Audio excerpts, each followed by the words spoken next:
شام کا کیا ہوگا اور یہ کتنے حصوں میں تقسیم ہوگا؟ اسرائیل، ترکیہ اور باغیوں کے درمیان شامی سرزمین پر بندرباٹ جاری ہے۔ اتحادیوں اور مخالفین کے درمیان گرے ہوئے شام میں 8 دسمبر کے بعد سے حالات تبدیل ہو چکے ہیں۔ وہاں الاسد خاندان کی 53 سالہ حکمرانی کا سورج غروب ہو چکا ہے، یعنی اگر میں یوں کہوں کہ اس کا انتہائی عبرتناک انجام ہوا ہے۔ فی الوقت اس ملک کا کوئی والی و وارث ہمیں دکھائی نہیں دیتا۔ زمین کے جس حصے پر جاہر ممالک اسرائیل اور ترکیہ قبضہ کرنا چاہتے ہیں وہ بغیر کسی خوف و خطر اس پر قبضے کیے جا رہے ہیں۔ شام کو آمریہ سے نجات دلانے اور حقیقی وارثین کہلانے والے مادر وطن کے ساتھ کھلواڑ پر خاموش بیٹھے ہیں، بلکہ امریکہ، اسرائیل اور ترکیہ دیگر ممالک کی حمایت یافتہ باغی گروپس اپنی پسند کے حصوں پر قبضے کرنے میں لگے ہوئے ہیں۔ 2011 میں سے جاری خانہ جنگی اور بڑے پیمانے پر بیرونی مداخلت کے باوجود شام کی حکومت اور فوج کے قدم جمے ہوئے تھے۔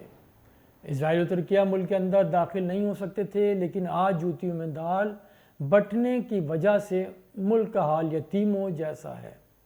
بغاوت کی قیادت کرنے والی تنظیم حیات تحریر الشام کو تو اب برطانیہ نے دہشت گردوں کی فہرست سے نکالنے کا اشارہ بھی دے دیا ہے۔ آخر اب شام کا کیا بنے گا؟ اس ملک کو کتنے حصوں میں تقسیم کیا جائے گا اور اس ایجنڈے پر کیا اب عمل درآمد شروع کر دیا گیا ہے؟ یہ وہ سوال ہیں جو اس وقت ہر ذی شعور انسان کے اذہان میں گونج رہا ہے۔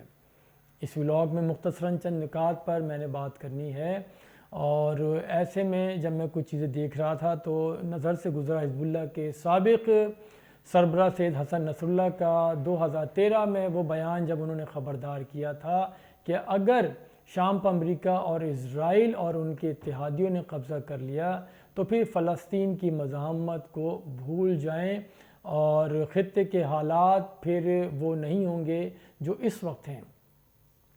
8 دسمبر 2024 کے بعد اب ایسا ہوتا یقینی دکھائی دینے لگا ہے۔ خود حزب اللہ کو بھی انتہائی خطرناک صورتحال کا سامنا ہے۔ ایسے میں ایران کی اپنی حیثیت تاریخ کی کمزور ترین سطح پر پہنچ چکی ہے۔ ایسے میں تنظیم یعنی کہ ایسے میں جو عظیم تر اسرائیل کا جو منصوبہ تھا اس کی راہ میں جو بڑی رکاوٹ تھی وہ بھی دور ہو چکی ہے۔ عظیم تر اسرائیلی منصوبے کے تحت پورا فلسطین، اردن اور لبنان جو ہے پورا اس عظیم تر اسرائیل کا حصہ ہوں گے۔ اسی طرح سے 70% شام، 50% عراق اور 33% سعودی عرب کا علاقہ بھی اس عظیم یعنی گریٹر اسرائیل کا حصہ ہوگا۔ اس منصوبے کے خد و خال 2010 میں اس وقت سامنے آنا شروع ہوئے جب تیونس، لیبیا اور مصر کی طرح شام میں عرب بہار کے ذریعے حکومت گرانے کی کوششیں کی گئیں، لیکن بشار الاسد جو ہیں اپنے مضبوط اتحادیوں کی وجہ سے حکومت بچانے میں کامیاب رہے۔ تیونس، لیبیا اور مصر میں بڑے پیمانے پر برج الٹانے کے بعد 2011 میں تبدیلی کی ہوا شام میں چلائی گئی۔ ملک میں خانہ جنگی بھی کروائی گئی۔ تمام قوتیں مل کر بھی بشار الاسد کو راستے سے اس وقت ہٹانے میں ناکام رہیں، لیکن پھر سالوں کی منصوبہ بندی کے بعد روس کو یوکرین اور ایران کو حزب اللہ کو فلسطین میں اسرائیل کے ساتھ الجھا دیا گیا۔ اس دوران ترکیہ اور اسرائیل کے ذریعے شام میں کھیل شروع کر دیا گیا۔ بعض ذرائع کا کہنا ہے کہ حزب اللہ کے تنظیمی ڈھانچے، حساس تنصیبات اور اعلیٰ قیادت سے متعلق بیشتر معلومات اسرائیل اور امریکہ کو شام ہی سے فراہم کی گئی تھیں۔ اسی لیے محض 58 روزہ جنگ کے دوران حزب اللہ کی تقریباً پوری قیادت اور اس کے نایاب سامان حرب کو بھی تباہ برباد کر دیا گیا۔ اسی طرح حماس کی جو ایران نواز قیادت تھی، اسماعیل ہانیہ اور یحییٰ سنوار کو بھی شہید کر دیا گیا۔ ذرائع کہتے ہیں خالد مشعل سعودی عرب امریکہ نواز ہیں۔ فی الوقت کہ جو زمینی حقائق ہیں وہ ہمیں بتا رہے ہیں کہ اسرائیل اور امریکہ نے خطے کے ممالک کی مدد سے اپنے مطلوبہ نتائج حاصل کر لیے ہیں۔ ساری صورتحال میں بشار الاسد بھی انتہائی کمزور ثابت ہوئے۔ شامی عوام ہوں یا کڑے وقت میں ساتھ دینے والے ممالک، دونوں ہی کی توقع پر پورے نہیں اتر سکے۔ اس ساری صورتحال میں بشار الاسد بھی انتہائی کمزور ثابت ہوئے۔ شامی عوام ہوں یا کڑے وقت میں ساتھ دینے والے ممالک، دونوں ہی کی توقع پر پورے نہیں اتر سکے، بلکہ انہیں کمزور کرنے کے لیے دشمنوں کے آلہ کار ثابت ہوئے۔ بالکل اسی طرح جب انہیں 2000 میں اپنے والد حافظ الاسد کی جگہ وراثت میں اقتدار ملا تو شام میں سیاسی تبدیلی کے لیے لوگوں نے ان سے امیدیں وابستہ کر لیں۔ صرف اقتصادی تبدیلیوں کے سوا وہ کچھ نہ کر سکے اور اپنے والد کا طرز حکمرانی اختیار کیا رکھا، وہی آمریت کی صورت میں ظلم و جبر کے ذریعے اپنے اقتدار کو آگے بڑھایا۔ 12 سال کی جنگ کے بعد 2023 میں بشار الاسد کو عرب ریاستوں نے عرب لیگ میں دوبارہ شامل کیا۔ انہی عرب ملکوں نے ان کی رکنیت عرب لیگ سے ختم کر دی تھی اور بشار الاسد سے بھی وہ اظہار لا تعلقی کر چکے تھے۔ وافقان کار بتاتے ہیں کہ بشار الاسد کے رویے میں تبدیلیاں بھی بس یہیں سے آنا شروع ہوگی۔ اسی لیے کہا گیا کہ شام میں حزب اللہ اور ایران کی اسلامی گارڈز سے متعلق اہم معلومات یہیں سے اسرائیل اور امریکہ کو فراہم کی جاتی رہیں۔ حزب اللہ پر حملے سے پہلے اسرائیل اور امریکہ میں ایران اور حزب اللہ کی اہم فوجی تنصیبات کو تباہ کیا گیا۔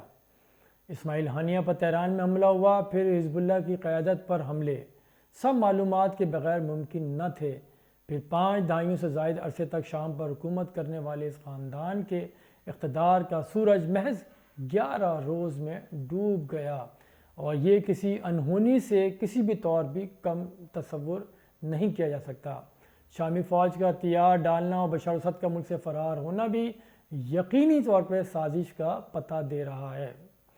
اب میں تھوڑا سا اگر آپ کو بتاؤں کہ الاسد خاندان اقتدار میں کیسے آیا، اس سے ان کے نظریے اور سوچ کا آپ کو علم ہو سکے گا۔